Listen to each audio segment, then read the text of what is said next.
Hello everyone, and welcome. Yes, my name is Arrowfire, and welcome back to yet another episode of Look Out and Shout. So today we're carrying on with the Cang Toys reviews, and here we have a very large box of their Firmanent, their version of Divebomb.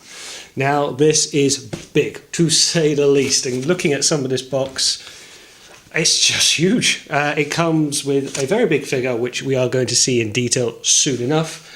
But yes, typical Cang Toys presentation, which you would have seen in my last two videos, that they are really going all out for these in terms of presentation of the figures and the boxes as well. So let's take a look inside. So as you can see, lovely presentation with the black polystyrene. We also get the instructions, the card that I cannot read.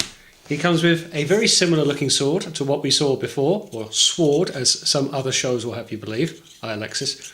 And this will be probably the other side to the Predacons sword, which is very similar to the sword that comes with Rampage. With this, he also comes with not one, but two guns. And again, big meaty guns, which, again, is this going to make Predacons' gun? How big is this gun going to be? And of course, crab hand. We have yet another crab hand. So you can actually make the crab now. Both of the hands, the one that comes with Rampage, or Ferocious, to give them his actual name, and the one that comes with Firmanent, their Divebomb. You put them together, you can make a little crab, but there is the hand. This is going to be a big Predacon. Now I will say this thing is packed to the high hilt. It comes with its own kind of internal packing for the rest of it, because it's so big. It's such a... Let's just look at it, shall we? And here he is in his robot mode, and you can see how far back I've had to come just to get everything in the shot and to stop him from scratching the walls of my light box. This is a very, very, very, very big robot mode in every sense of the word. The proportions are interesting, but I'll cover that in a minute. But let's talk about this, the wingspan. Now we've seen on the production shots, this was kind of what Divebomb is made for, to be the wings of Predacon.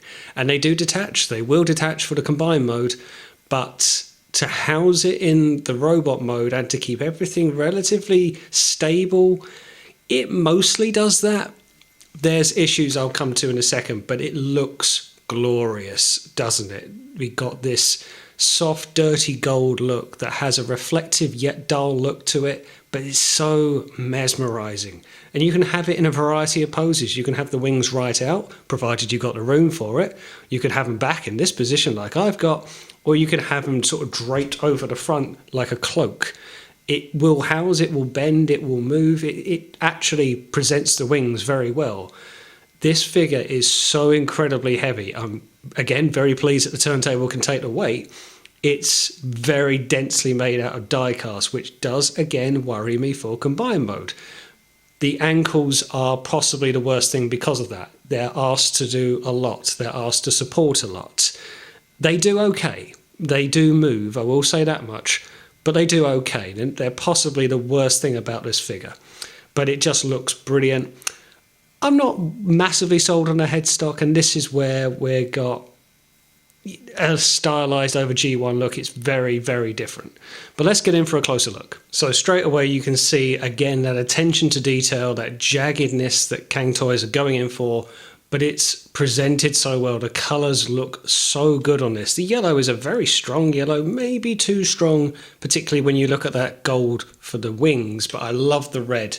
It's a brighter red than Rampage, I think. I think when you look at Rampage, there is that dullness to it. This has a much more of an orangey tinge to it, and it makes the figure pop more, particularly where the chest is predominantly black, which again, Divebomb was.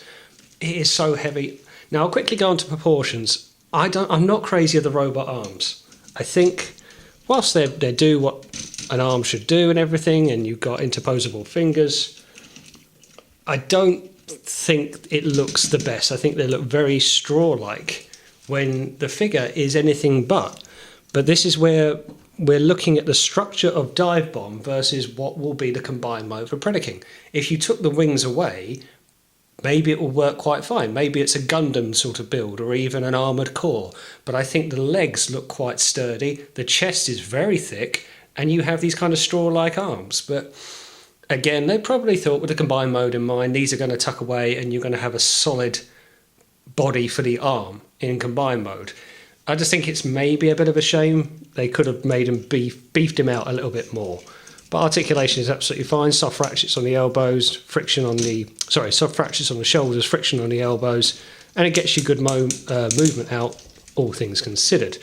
Again, I'll touch on the feet, the ankles. They have good movement to them, and they're going to be for bird mode as much as anything else, but they are not as resilient, and I think they could have done with a hard ratchet to take the weight, because one thing, and I don't think this will show it, if I try and put him flat, he's very likely to rock forward. Now, I don't know if you can see it, but if I turn to his side, maybe you will. You can see him lean.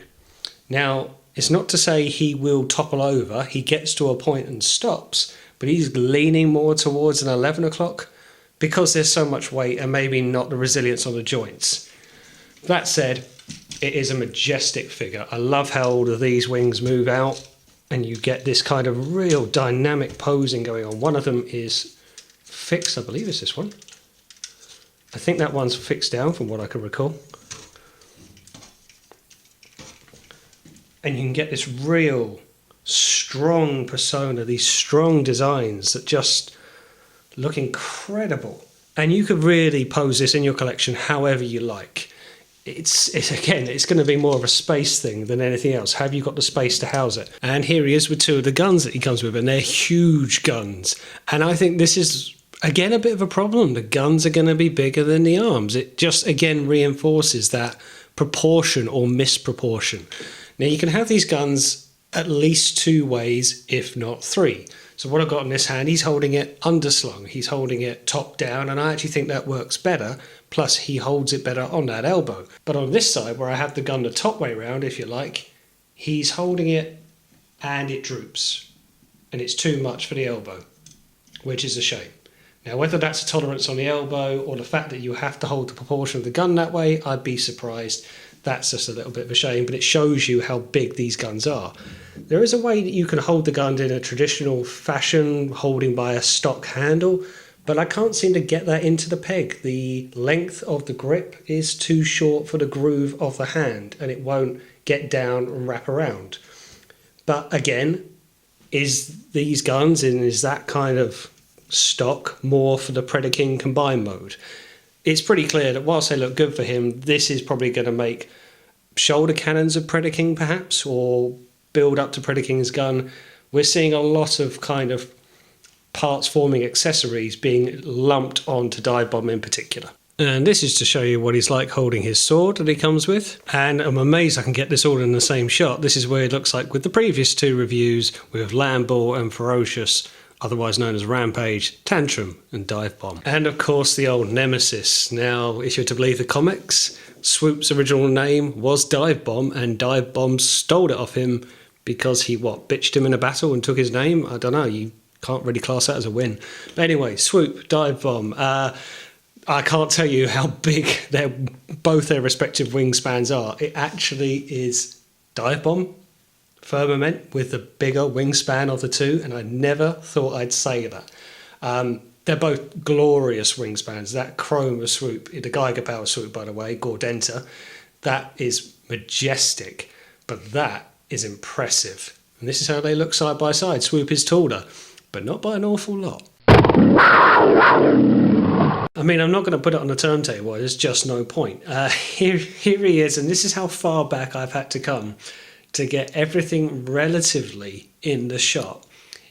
Being one wing and a body takes up my entire light box, and he's got this whole other wing to go.